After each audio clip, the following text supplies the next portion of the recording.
What's going on? What's going on? Brutus here, bringing you the last war recap video from OneHive Prime. Just before we went away on the family scrimmage, and right around the same time, OneHive matched. Oh crap! I forgot who we matched. Korea. OneHive Prime matched China Rush. Semi well-known clan here, and I'll save my comments about the war at the end. At the end of the day, it was not. It wasn't an equal matchup. 84 to 88, 94 to 98%. All the Town Hall 11s were doubled. And then there was no Town Hall 10s. They were all 9.5s and 9s. All the way down were cleared. So a really respectable showing by Prime and the primates. And if you look at the percentage on these, they were really close. Anom almost pulled down, I think, a 6-pack. 89% on number 1. You got 55 there, 54 there. 79 by Dr. Joe, and then this is a perfect segue to what we're about to get into. This is a Town Hall 9 on a Town Hall 11 getting 66%, and then down on the bottom with Anom, just one tweak at Town Hall 11 and you could have had two 3-star techs in Town Hall 11. So I mean, that tells you just about the respectable showing going up. They had twice as many Town Hall 11s on their side, and then the rest of the comments I'll just keep for myself. So let's get right into it. And it's our hockey. Town Hall 9 on Town Hall 11.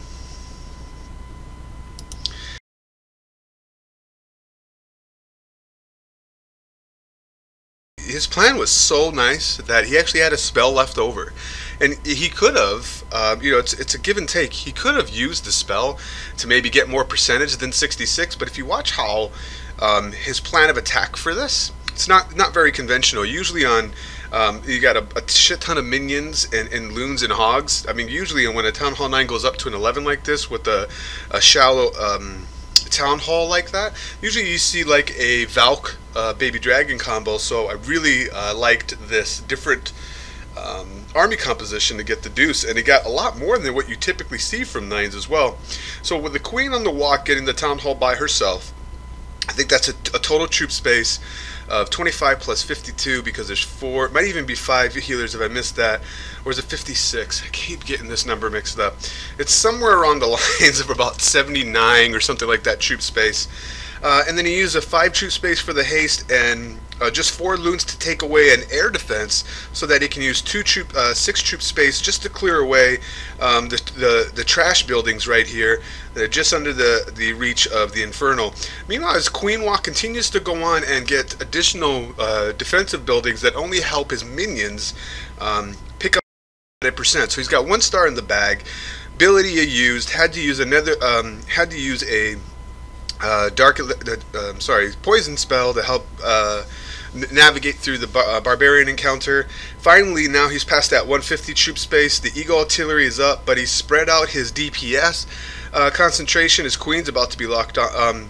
He spread out his DPS concentration so that the queen actually stays up in the air and doesn't get targeted to it's too late until she did more than enough damage. So with the whole left hand side gutted and gone, because the hogs actually took care of the defenses that posed any threat to the minions here, and then just a few baby dragons for those high hit point storages in the middle.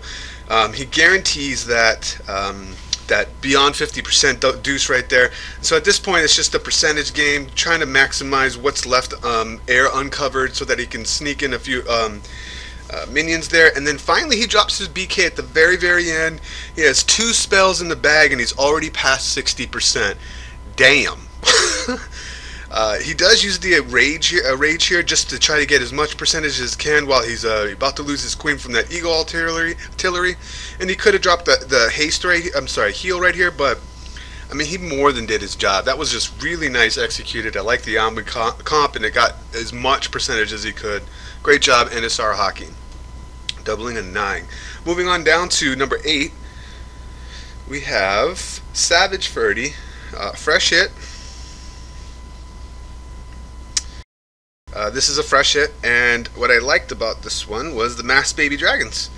So he's got he doesn't know that there's going to be a Tesla farm up there, so he puts a baby dragon down just thinking that it was an easy get for the high hit point storage and then to move on over towards the town hall.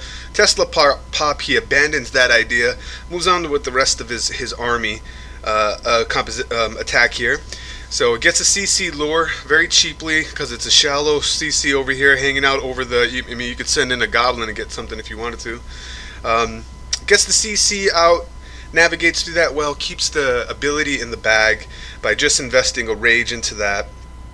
Finally, he comes back to the original portion of the plan, sends down another dragon, and then he sees, okay, yep, I got a Tesla farm up there.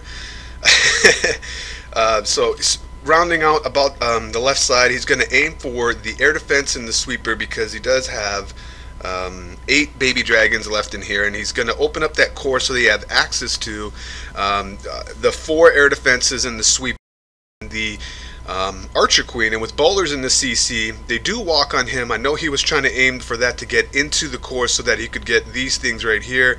Doesn't work out, but because his healer stepped up into the rage, she was able to navigate at least getting the X bow and both X bows and air defense.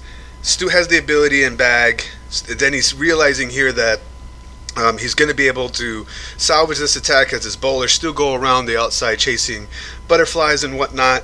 And if you saw how he deployed his loons here, he deployed them right behind the baby dragons, and you know, a lot of people would be like, oh, I wouldn't have done that because they lose their rage. It had zero effect on the outcome of this bottom portion down here as the rest of the base just falls apart. I mean, the heroine of the story really is that Archer Queen. After the bowlers didn't go into the inside to help her out, she was all by herself and pretty much gutted the core all by herself. And then he used the baby dragons there on the satellites to take care of the rest of the base, which, I mean, it was just really nice. So great job, Savage Ferdy. He has been going off lately. After watching this raid, it makes no sense about how well he did in the family scrimmage.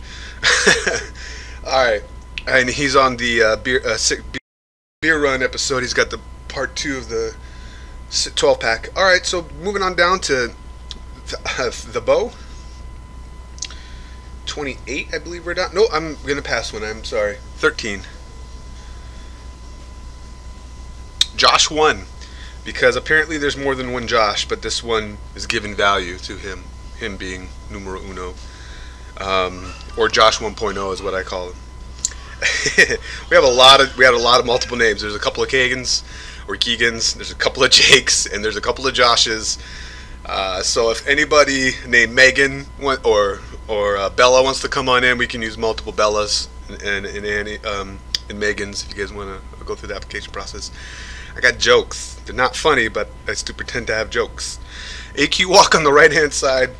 Gonna open up the wall, and she's basically gonna get this corridor all the way down, which I really like. So he starts his walk, gets part of the funnel here by removing these trash buildings while the defenses are distracted, opens up the wall, and then just had balls. Just like, she knows your problem is, her woman is so polluted.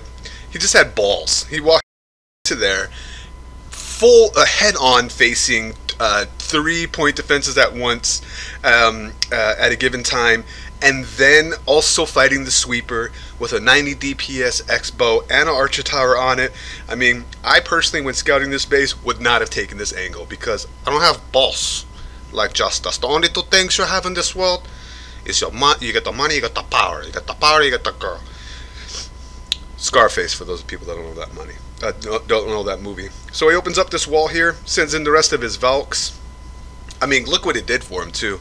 Just gutted. She just basically eliminated 30% of the base all by herself. Stu has the healers behind her, and then the sweeper just giving a cool breeze to those healers, actually working out in his favor, positioning the Archer Queen, position themselves way out of range, because they started at this angle here, going like that. But the sweeper actually helped and pushed them out of the range of the air defense while they navigate inward.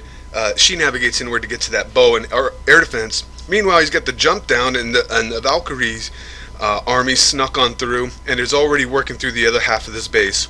Meanwhile, he has 6 hogs in the bag for that back end process, because those Valks are going to stall all these high hit point areas of the storages. But it's already over, and I believe he bags a Barbarian King swag ability.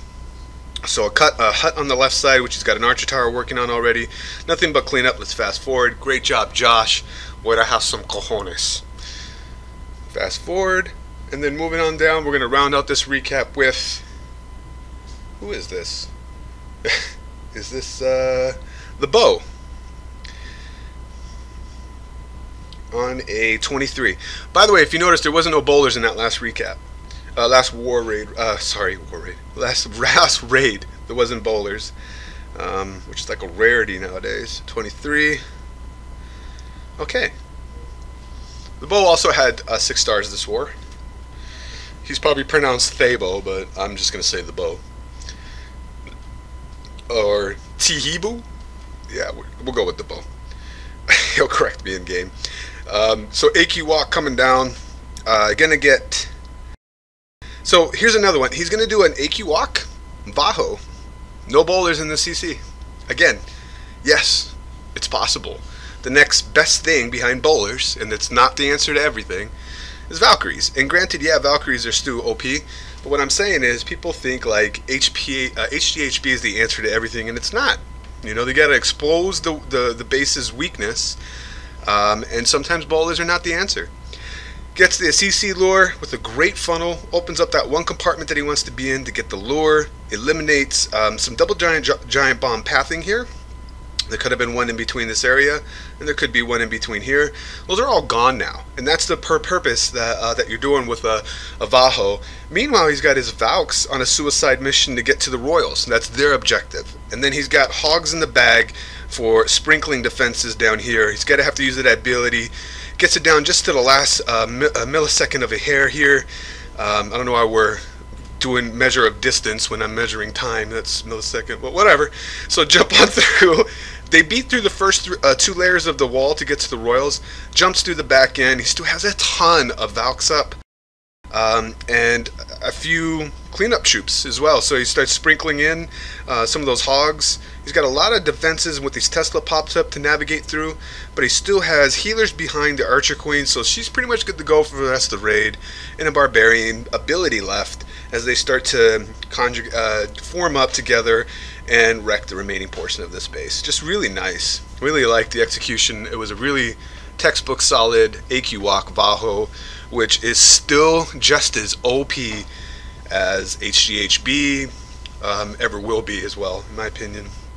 And Goho and Hobos. God, those things are awesome. Or even just Gohos in general. Alright, so nice job, the bow. That's going to be it for this war recap. He swags, or swag because he's classy like that, a heal spell for the end.